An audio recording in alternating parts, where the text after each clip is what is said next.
and welcome back with another video of Microsoft Excel.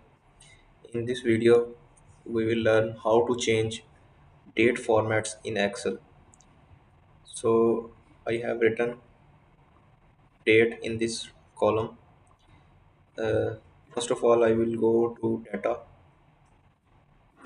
home option, then I will click date.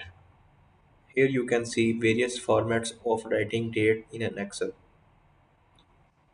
In this tab, you can see long date.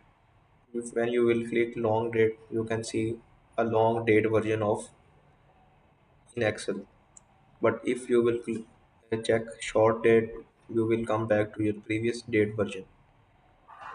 Secondly, if we click more number formats, we can see after clicking this date button various formats of date.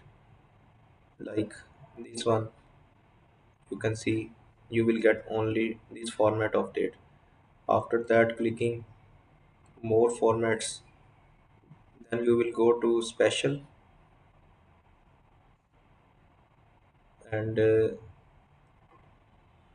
this date version will give you the various forms of date. Like if you click this one, you will get this version of writing dates in Excel.